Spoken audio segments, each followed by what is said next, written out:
All right, good evening, everyone. I probably should have called the meeting to order from up on the dais, but since I have the duty for the opening prayer and leading the pledges, I'll just start from here. So at this time, we will begin our regularly scheduled meeting for September 13th, 2016. If you'll stand and join me in the opening prayer. Dear Lord, we come before you in humility, recognizing our own faults, our own imperfections, that none of us has an answer in and of ourselves without our fellow man and our God to lead us. Many times as we go through our daily lives, we also forget how blessed we are. The things that we consider to be of such importance at a given time of a given day, in the great scheme of things that are going on in the world, may be quite minuscule. Lord, give us the wisdom to recognize these times. Give us the patience to work well with our neighbors. And give us the insight to be able to see and do your will in all things. In the name of the Father, and the Son, and the Holy Spirit. Amen. I pledge allegiance to the flag of the United States of America and to the republic for which it stands, one nation, under God, indivisible, with liberty and justice for all. Honor the Texas flag. I pledge allegiance to thee, Texas, one state, under God, one and indivisible.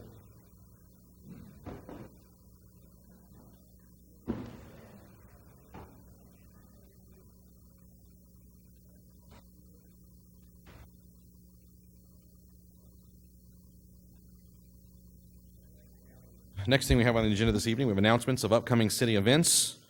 Mr. James, you're the only one sitting over there today, so you must have the duty. I do. I have the honor. Very good. This Thursday, September 15th, Guadalupe County Crime Stoppers is holding their annual golf tournament. That's at Olympia Hills Golf Center. 11:30 check-in, 1 o'clock shotgun start.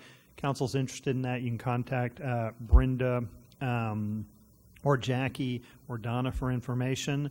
This Friday and Saturday, the 16th and 17th, is Schertz Fest down in Pickerel Park. We do not have a city council next week, so our next city council meeting is Tuesday, September 27th. If you have a lot of fun at Schertz Fest, or you don't want to fight the crowds at Schertz Fest and want a smaller event, Saturday, October 1st, down in Pickerel Park, we're having Rods, Hogs, and Dogs. That's, again, the second of our concerts in the park series, put on by the Parks Department and Public Affairs. That's at 5 p.m. at Pickerel Park. Sunday, October 2nd, First Baptist Church is having a special worship service to show their support and appreciation for the Schertz Police, Fire, and EMS departments. And that'll include 10 a.m., a light breakfast reception, and then 10:30 a.m. worship service. Tuesday, October 4th is National Night Out, so we won't be having a council meeting, but we'll be out and about in the community.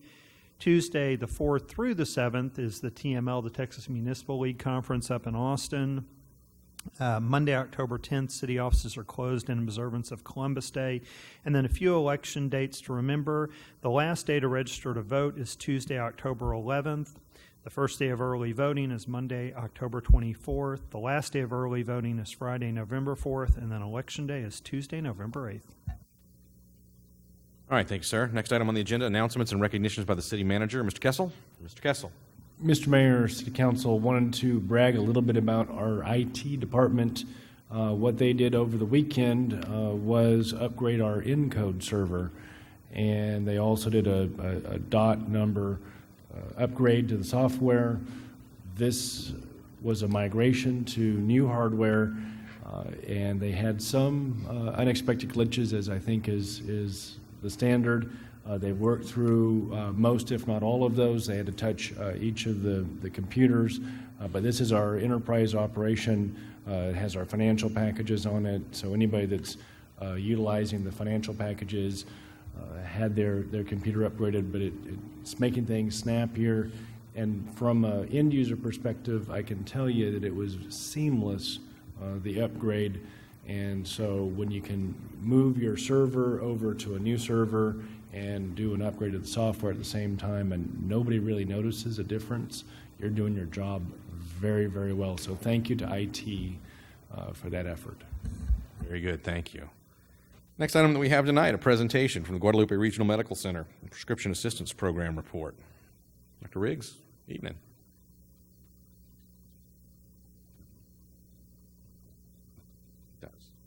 Good evening, Mayor. Good evening, as always. Council. I'd kind of like to briefly go over, for people that may be here that not aware of what we do over there, kind of a brief overview. The Prescription Assistance Program helps people that are basically uninsured and low income, that just have no way of getting prescription medications because of the cost.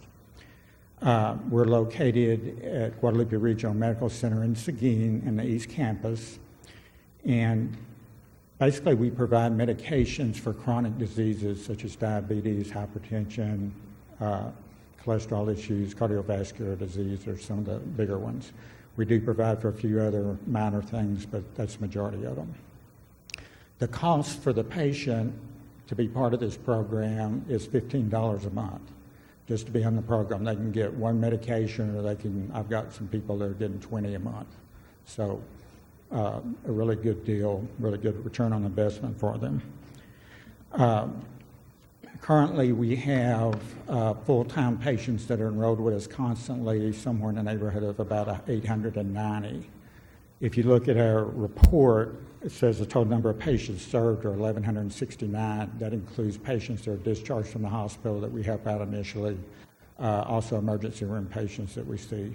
So that kind of inflates that number a little bit. As far as the dollar amount that we dispense every year, for the past 6 months through the end of August 31st of 16, we dispensed $4.7 million. And looks like through the end of Guadalupe Regional's fiscal year, which ends the end of September, we're going to have a record number of dollars, around $9.2 million that we dispensed. And considering that the program, if you don't consider any investment from Schertz or the hospital or anyone else, our expenses are only about $326,000. So a really good return on investment, and as far as keeping people out of the hospital and healthy, it's a good return. It's looking at Schertz in particular. Right now we're serving about 28 patients from the Schertz community, and the retail dollar of the prescriptions that we dispensed to Schertz patients in this 6 months was $185,000. So it comes out to an annual value of for each patient about $13,000 a year is what each patient derives from that. And considering if they stay with us the whole year, their cost to us at $15 a month is really minimal at that point. The program, I was talking to my boss the other day, showing a graph since 2010. The growth rate is about, if you look at a graph, about a 45-degree angle, which we keep thinking it's going to tabletop, flatten out, plateau at some point. Not doing it. And we don't know why, for sure. The patients we're helping continue to come in. We also supply medications back to the hospital that are very expensive sometimes for patients that can't afford them. We've had some patients recently that are chemotherapy patients for cancer that their medical bills or just drug bills alone are probably $30,000, $40,000 a month, but we can get those medications back and actually replace it at the hospital, and it doesn't cost the patient, at least for the medications at that point, so it helps quite a bit. Any questions? Gentlemen, any questions? I do have a couple of questions. Have you thought about taking maybe some of the brochures over to our senior center and the YMCA? We can do that. I think that would be extremely helpful for the YMCA, the senior center, and maybe even WellMed here when they finish building over here, if you wouldn't mind. No, not a problem at all. I'll be glad to. And I know it's not something that you guys advertise, but do you guys, or do you advertise this? We are kind of hesitant to, because we're not sure what kind of influx. We want to help people, but we get a lot of people then that don't really meet the criteria, and we're having to say, well, can't do this, can't do that. And so most of them, the patients are referred through clinics in town that see patients, And like you were saying, through just senior citizens groups and so forth like that, that kind of they network together and find out about our program. You know, I think we'll continue to see that influx, like you were saying. That graph may continue to go up, but you know, I think this country has gone to a point where we're looking at healthcare reform. When I think we really needed insurance reform. Yes, I agree. Thank you for what You're you're welcome. doing. Any other questions? Anyone else? Once again, on behalf of the City of Schertz, thank you for the work that you do. We have poor amongst us, and you offer a service that's absolutely vital to their survival. So thank you as always. All right, thanks, Mayor. Thanks, Council. Thanks for joining us. All right, next item that I have on the agenda this evening, I have hearing of residents, and first signed up this evening is Maggie Titterington. Maggie?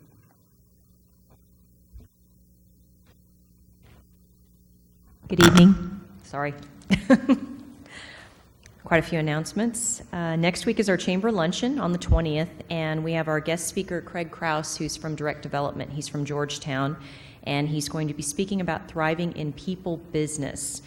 He's going to follow that up the next day from 8 to 11:30 with a seminar that's going to teach our members and anybody who cares to attend on how to build a better team environment, hiring practices you should be utilizing, and difference between a quota and a company goal. And we have Randolph Brooks Federal Credit Union and Chick-fil-A sponsoring that event. It's free to our members and $20 for a non-member, and it includes a breakfast. On the 28th of September, we have Cibolo Meet the Candidates. We have, on October 12th, our Schertz Meet the Candidates, and that will be over in the Civic Center from 6 to 7:30. And I believe almost everyone has agreed to be present, so we will have 12 candidates. It'll be quite a lively evening, I'm sure. We have Coffee with the Chamber September 30th from 7:30 to 9:30, hosted by Honey Baked Ham. They're going to bring coffee and breakfast, and it's open to anybody to come in for a free cup of coffee and just to visit with us. October 7th is our Golf Classic, which we are sold out on it. We're very much looking forward to this event at the Bandit Golf Course. We are looking to raise $20,000 to be split between the two schools, so $10,000 of scholarships for both schools, Steeles and Clemens. And we have as a top live auction donation, we just got this in, Top Golf. If y'all have been there, I've been there a couple times. They're going to donate a party for 20 and 20 lifetime memberships to Top Golf. So I'm thinking we're probably going to get a few bids on that. And last but not least, probably the most exciting announcement that I have to make is we are getting a hot air balloon festival, not this year, 2017. So the dates are October 27th through the 29th. It's called the Skylight Balloon Fest. The Chamber is going to be working with the three cities, meaning Schertz, Cibolo, and Selma. Even though it's in Selma, we want to incorporate all three cities for a regional event.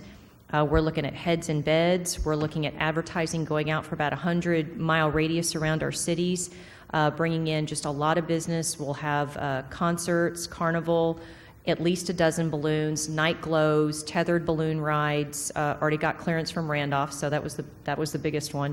But it's going to be very, very exciting, and we have representatives from all three cities that are going to be part of the planning because, like I said, we really want this to be a three-city regional event that's going to put us on the map in this area. So let New Braunfels have Worst Fest, let San Antonio have Fiesta, we're going to have Skylight. So that's all I have. Thank you. Very good. Thank you, Maggie. Mr. Mayor, can I say something Yes, to Maggie? please. Maggie, I had a chance to go out to the Albuquerque Balloon Festival years ago, and I tell you, I never thought I'd attend anything like that. But I remember sitting up in the Sandia Hills and looking into the Balloon Festival, and it was one of the most fantastic memories of me, my wife, my children. That is a great event. It is really going to be great. Thank you. All right, very good. Two more signed up this evening. Next up is Kevin Wiest. Kevin?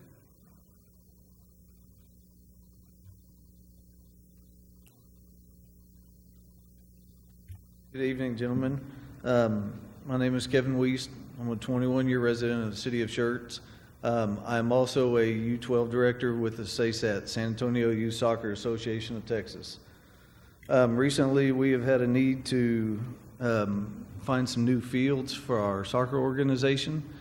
One of the things that we inquired about was the Schertz Soccer Complex. That particular venue, being a beautiful 40-acre area, I think would fit our needs extremely well. I'm not sure exactly what the reason why we were not allowed to do that, but when I went on the visitschertz.org website, it does show that as a community park, but yet it's not available to the community as far as I can tell. I'm not here to complain about that. I want to know what we can do to work with SISA and the city of Schertz and possibly rent some of those fields.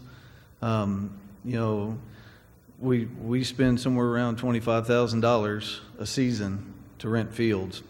That's a lot of money that can help maintain those fields, help better those fields.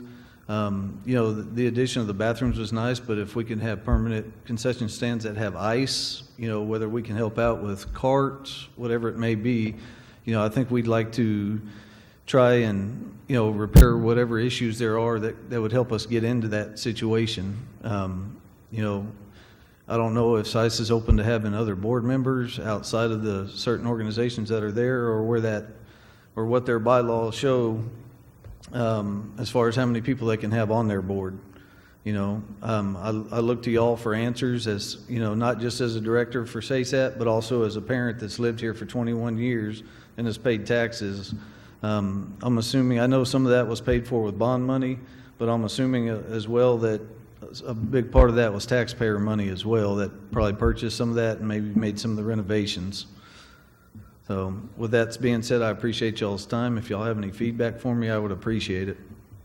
Yeah, so because it's not on the agenda, Texas Open Meeting Act doesn't allow us to get into a conversation on the dais with us.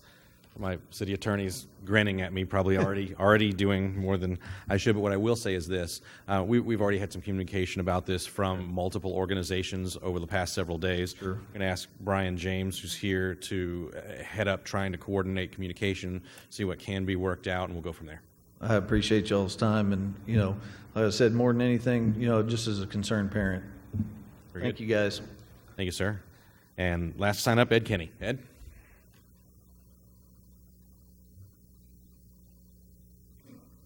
Am I allowed to give you guys some people? They come to me, and we'll pass them down. Thank you.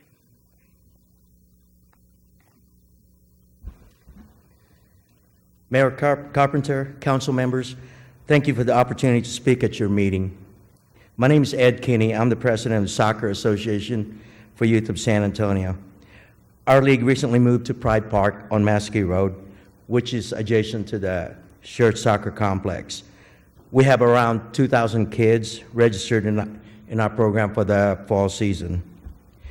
I'm reaching out to you for assistance. I'm providing you a copy of emails where we requested renting fields at the Schertz Soccer Complex. Both requests were denied by SISA, the entity managing the facility for the city of Schertz. I'm also providing you a copy of an email from SISA on why our league, which has a large number of Schertz residents, is not being allowed to park at the Schertz Soccer Complex. We want to be a member of SISA and utilize the Schertz Soccer Complex.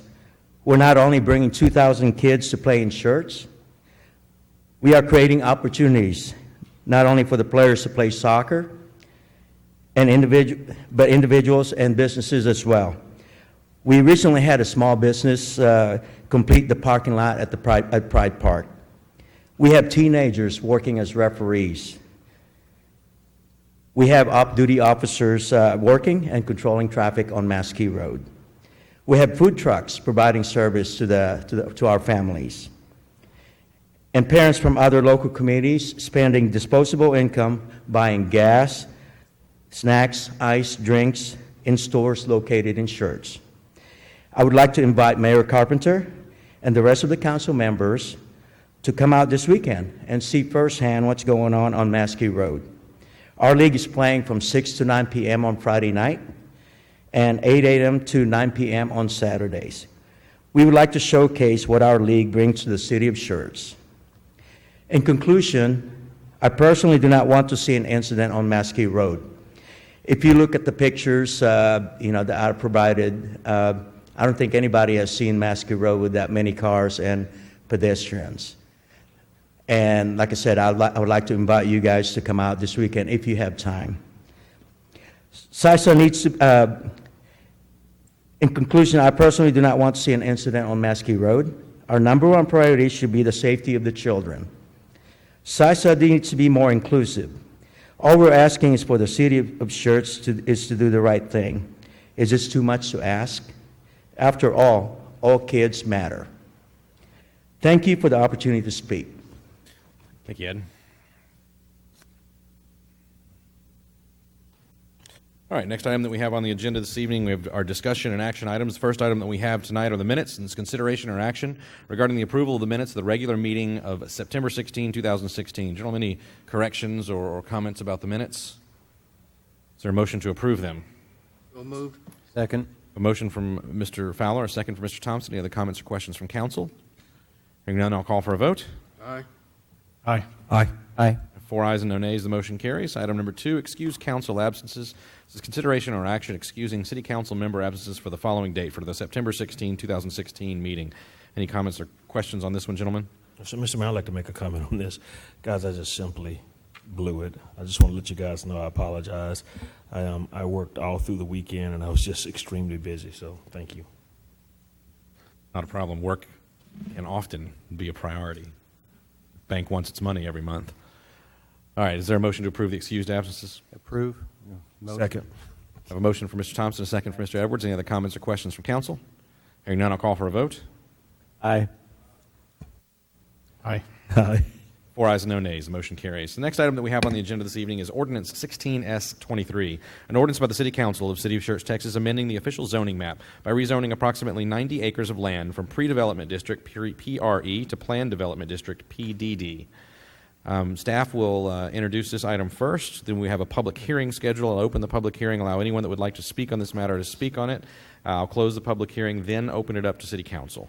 But first, we will begin staff presentation. Good evening. Good How are you evening, doing? Mayor and council members. Channery Gould with Planning Division. The applicant is Triple H Development LLC, and the request is to rezone 88.85 acres from its current pre-development zone to planned development district for the proposed Halley's Cove subdivision. The project will be a master plan community consisting of 147 detached single-family residential lots and public parkland.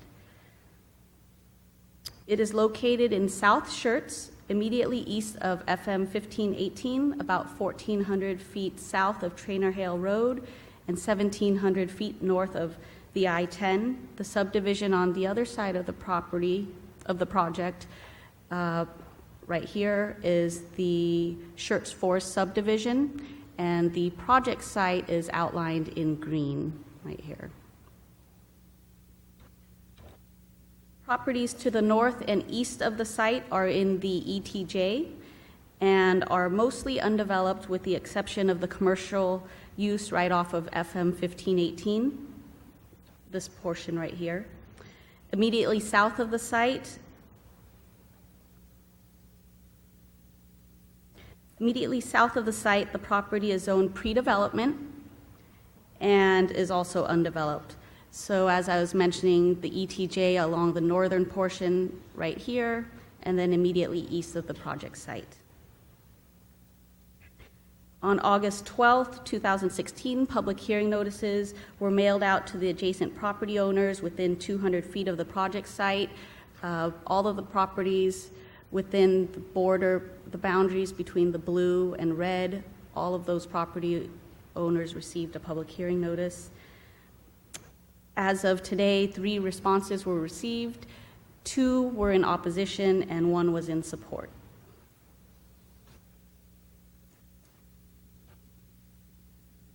The proposed Halley's Cove PDD includes a cluster concept with lots averaging 9,600 square feet.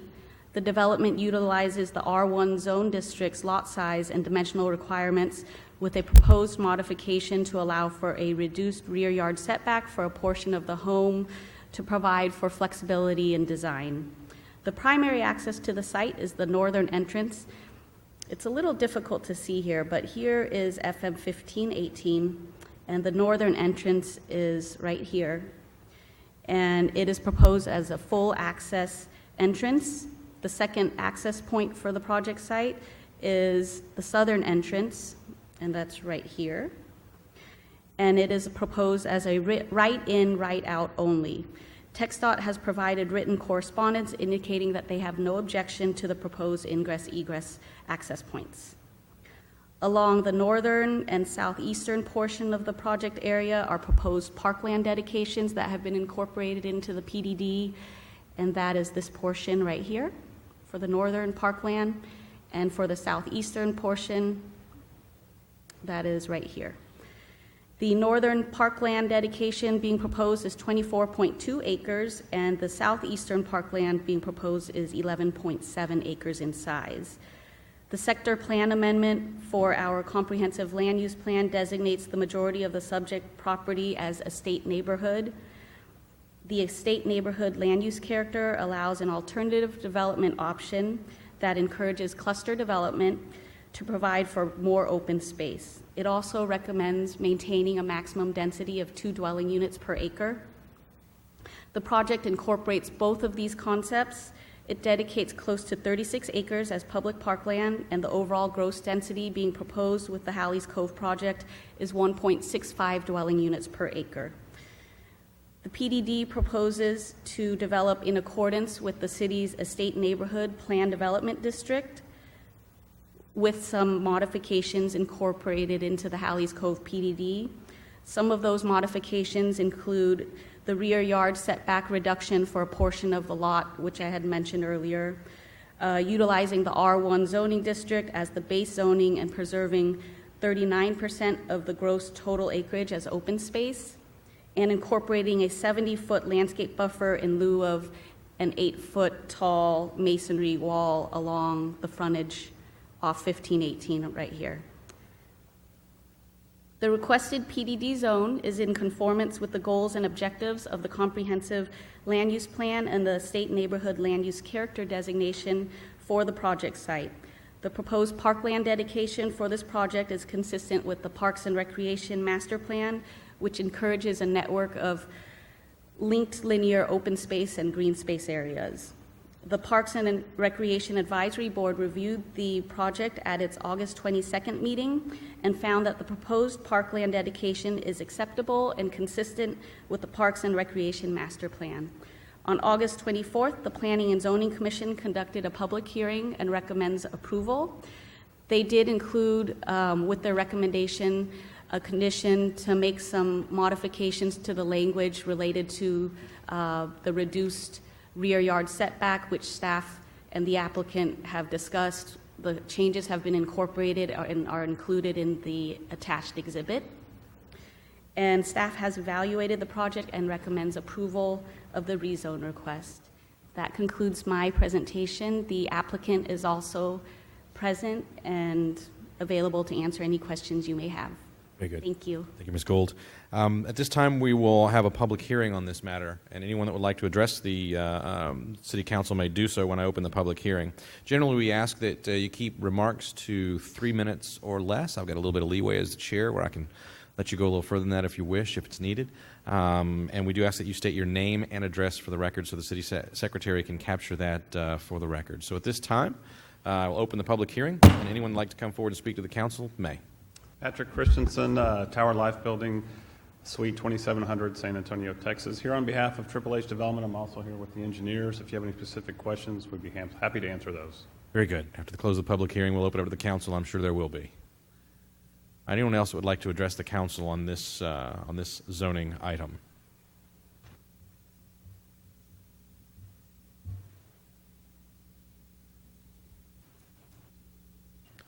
Doesn't look like I have any takers. Are we sure?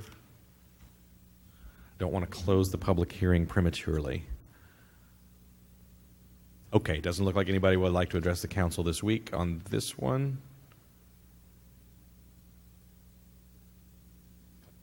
We're in the midst of a public hearing on a rezoning case. Is that something you want to talk to us about? And I want to make sure I don't skip anyone. Nope, I think we're good. So at this time, I'll close the public hearing and open this up to Council. Council, you have questions for staff or for the developer? Mr. Edwards? Yes, I do have a question for the staff. You said there were two in opposition. Did it say why or who they were? They submitted the reply form, and they just checked off opposed. They did not specify why. One of the property owners that expressed opposition at the Planning and Zoning Commission, they were present. They expressed some concern about, they had inquiries related to the open space and as it relates to their property. The property owner that I'm referring to is immediately east of the project site, the subject property. And so they had some questions about fencing, and so staff at the P&Z meeting went into more detail about the fencing being proposed, being privacy fences for the properties that immediately abut their property. So they were inquiring about these properties right here, towards the rear of the residential development, because the rear yards of those properties would be abutting their properties. So we explained to them that there would be some privacy fencing that would be incorporated with the development. But there's no green space. That's the privacy area. There's no green space immediately abutting their property to the west, but there is the proposed parkland along the northern portion here. As you'll notice, it does abut their property. And then the southern portion of the project site does abut their property as well. Thank you. Mr. Thompson?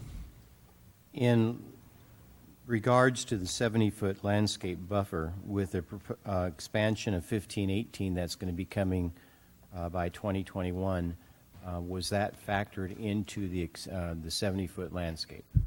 Yes, that was. So it is very difficult to see on this exhibit due to the scale, but along 1518, there's a 20-foot text dot dedication that has already been built into the plan, and then the 70-foot landscape buffer is in addition to the 20-foot dedication. Mr. Fowler? I think your microphone's off, Jim. There you go. Thanks. How do we, the survey for the new sewer line that we're putting in, is there any relationship between that and where this property is? Yes. So the proposed sewer line is further south, and I believe, and I'll have to rely on Brian to provide the precise location, but the applicant and staff have been in discussion with the timing of this project as it relates to the sewer line extension. During the preliminary plat process, we would go into more detail as to the number of units that could be developed and the timing as it relates to the South Schertz plant being on board. So I think that was a good explanation, Channery. Again, it's hard to see with the graphic, but obviously with the topo, you can see there's something over here. That's Womanhollering Creek. That's generally the alignment of the proposed sewer line.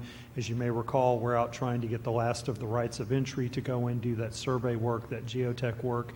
Once that's done, then we can start looking at alignments. Obviously, if we have property owners looking to develop and it makes sense to run that sewer line across their property, generally they're very open to that as there's a benefit there. So yes, this property ultimately needs that sewer line in order to be served by sanitary sewer. We have had communications with the applicant about the timing of both those, and they are looking at other options to make sure that they can continue on their time frame, understanding our time frame as well. Okay, thank you. Mr. John, anything? No. I don't have any other questions, gentlemen. Is there a motion to approve this ordinance? Mr. Mayor, I make a motion we approve resolution number 16R72. Second? Back up, Mr. Mayor, sorry. Gotcha. Ordinance number 16S32. I have a motion from Mr. Edwards, a second from Mr. Fowler. Any other comments or questions from council? Hearing none, I'll call for a vote. Aye. Aye. Aye. Aye. 4 ayes, no nays, the motion carries. Item number 4, don't think this will be too controversial. Approval of cancellation of the October 4, 2016 City Council meeting due to National Night Out and staff and council attending the TML conference. I don't think there are any questions on this one. We typically cancel that meeting, go out into the neighborhoods as best we can. Any questions on this one, gentlemen? Mr. Mayor, I make a motion that we approve the cancellation of the October 4th, 2016 City Council meeting. Second. I have a motion from Mr. Edwards, a second from Mr. John. Any other comments or questions from council? Hearing none, I'll call for a vote. Aye. Aye. Aye. I have 4 ayes and no nays. The motion carries. Item number 5 is Resolution 16R72, a resolution by the City Council of the City of Schertz, Texas, authorizing a contract with the Ovid Bell Press Incorporated for printing services and other matters in connection therewith. Good evening. Good evening, Mayor and Council. Tonight, I am here to seek an agreement for the printing services of Schertz Magazine. Our current contract has expired, and so we went out for a bid and collected 5 bids. And after a committee reviewed the 5 bids, this was the vendor selected. They are our current vendor. We're very happy with their services and the quality of the product we've been getting. And they were the low bid as well. So we recommend that we enter into an agreement again with the Ovid Bell Press. Very good. Questions, gentlemen? Fiscal impact is on 87,000, right? It won't exceed 87,000. Got you. Mr. Mayor, I'd like to make a motion to approve resolution number 16R72. Second. I have a motion from Mr. Edwards, a second from Mr. Thompson. Council, any other questions or comments on this one? They have been doing good work for us. Agreed. That's good. In that case, I'll call for a vote. Aye. Aye. Aye. Aye. 4 ayes and no nays. The motion carries. Thank you. Next item that we have on the agenda this evening is a roll call vote confirmation. Ms. Donna? Item number 1, the minutes of the City Council meeting of September 6, 2016. Motion was made by Councilmember Fowler, seconded by Councilmember Thompson to approve them. Mayor Pro Tem Edwards voted yes. Councilmembers Fowler, John, and Thompson voted yes. Motion passed. Item number 2, excused absence of Mayor Pro Tem Edwards at the September 6th meeting. Motion was made to approve by Councilmember Thompson, seconded by Mayor Pro Tem Edwards. Mayor Pro Tem Edwards voted yes. Councilmembers Fowler, John, and Thompson voted yes. Motion passed. Item number 3, Ordinance 16S32, first reading. Motion was made by Mayor Pro Tem Edwards, seconded by Councilmember Fowler. Mayor Pro Tem Edwards voted yes. Councilmembers Fowler, John, and Thompson voted yes. Motion passed. Item number 4, cancellation of the City Council meeting of October 4th, 2016. Motion was made by Mayor Pro Tem Edwards, seconded by Councilmember John. Mayor Pro Tem Edwards voted yes. Councilmembers Fowler, John, and Thompson voted yes. Motion passed. Item number 5, resolution number 16R72. Motion was made by Mayor Pro Tem Edwards, seconded by Councilmember Thompson. Mayor Pro Tem Edwards voted yes. Councilmembers Fowler, John, and Thompson voted yes. Motion passed. Thank you, ma'am. Next item that we have on the agenda is item 6, announcements by the city manager. Mr. Kessel tells me he has nothing further this evening. Item number 7, future agenda item requests for the city council. Gentlemen, anything that we need to have on a council agenda that we don't currently have scheduled? No. Looks like there's none. Item number 8, announcements by the mayor and council members. We'll start with Mayor Pro Tem Edwards. Mr. Mayor, I just want to say there was a great unity cookout over at the Blue Bonnet on this past Saturday. And it was Sunday, the 11th. Great unity cookout. I noticed that we had one of the quite a few television stations out there, and Officer Schmidt became a local celebrity. So I was actually pleased to see that as well. So I want to thank Councilmember John for what they did for that particular event. Thank you. Very good. Mr. Fowler? Nothing. Mr. John? Mr. Thompson? Just like to echo Councilman Edwards on the Unity Cookout, just a tremendous way to see that our public and our residents are just backing our first responders. Very, very gracious. Indeed. An excellent event. I was there as well. I can't add any further eloquence beyond that. As there's nothing else from council or from staff, and we stand adjourned.